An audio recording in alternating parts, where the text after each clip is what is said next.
Hello, hello guys. So this is your once again the social beast hunter, and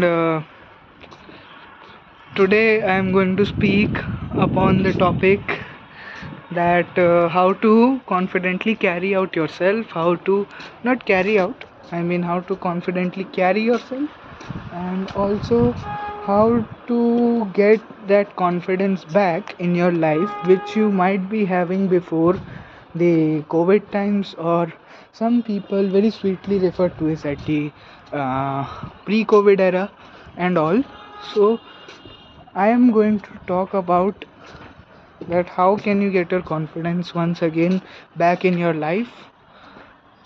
Okay, because confidence is the key.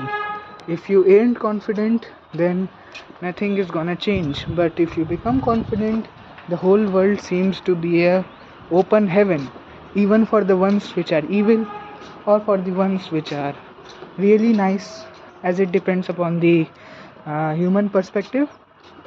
So forget it.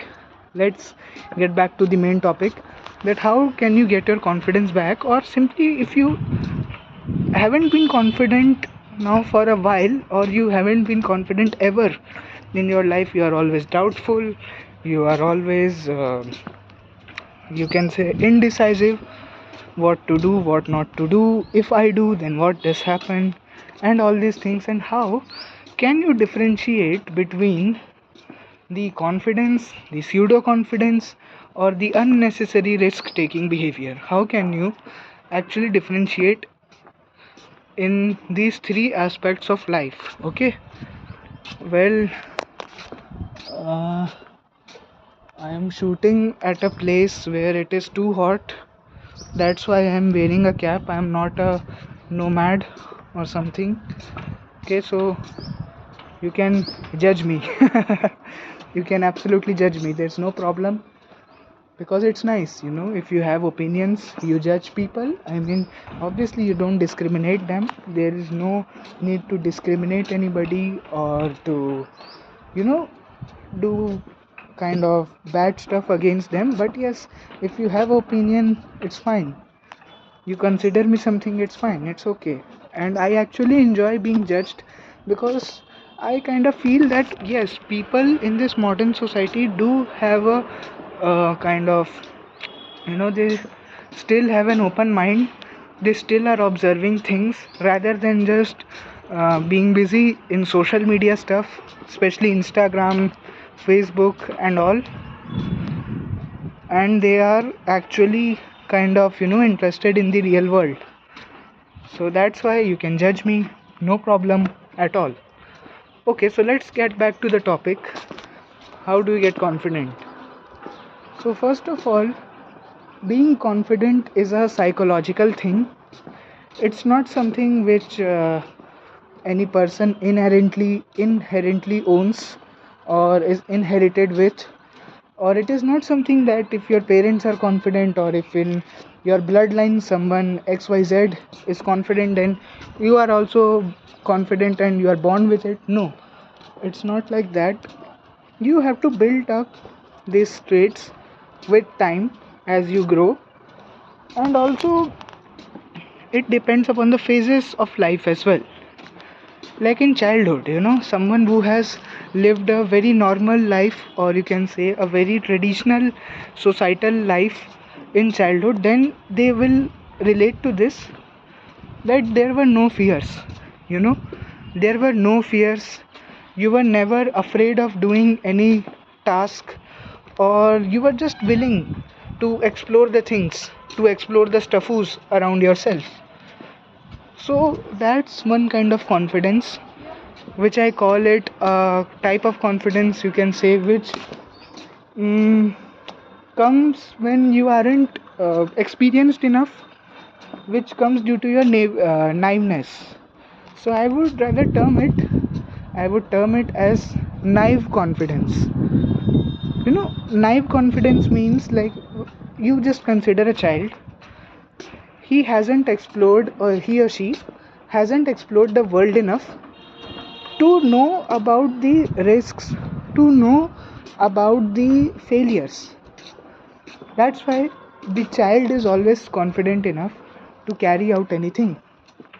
That is the one such major reason. But as you grow up, okay, as you grow up, especially in your teenage years, you kind of explore the things, you kind of come to know about the things, and especially it is related to society or your own workplace or your you can say it might be related to anything, but you just come across failures as well.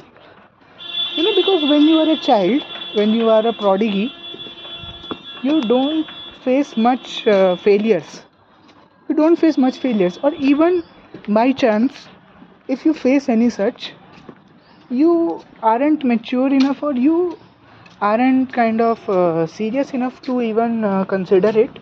That's why in childhood, almost all people are confident. Yeah, that's one such reason why people in India, or even outside India as well, they say that when I was a child, when I was a kid, I was very confident. I was very confident. I used to carry myself with a lot of charisma and all, but they don't consider the fact that in the process of growing up, you come across so many other things as well. You come across the, you can say, the other aspects of life which you haven't discovered in the childhood, and also which you were maybe not familiar with.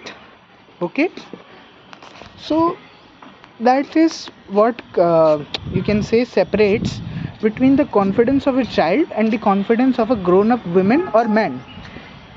So now, as I have told you about the confidence of a child and why he or she does feel confidence, I mean, why he or she does feel confident, because as I have now, I guess, repeated it 2 to 3 times in my video, but still, I would like to summarize it that first thing first, they don't know much about the failures. They don't, they haven't unraveled the, you can say, the darkness of this society and all. And even by chance, if they come across any failure, and this failure word, I am referring it to anything. Failure can be in anything. Like if you connect to the life of a kid, then the failures might be related to some school test. It might be related to some sports event sports event, or it might be related to anything, like even in doing any mischiefs, in carrying out any mischievous task. If a child fails, or he or she doesn't manages to pull it out, then you can also consider it as a failure. But these failures are something which a child usually doesn't you can say give much importance to, or they just consider it as a part only. Yeah, they don't treat it as a personal kind of personal grudge, or a personal you can say a personal failure. you know so that is how I can actually summarize the confidence of a child. Now, as we grow up, and especially in modern Indian societies, parents aren't you can say they aren't I mean, they are experienced, but they are not very much open to talk with their kids about the stuffs and all. The stuffs are not related only to sex education, but it is also related to the nature of society. So let me just now talk about uh, the grown up confidence, or you can say, in my dictionary, I call it as the manly confidence. Now, of course, women don't get disappointed. I love you, girls, but as I speak up for men mostly, so yes, masculine confidence. But it doesn't mean I don't love girls. I do love you. So yes. So now, let us talk about the masculine confidence, or the grown up confidence, which is gained through practice, which is gained through personal experiences, in the next video. See you till then. Bye. Peace.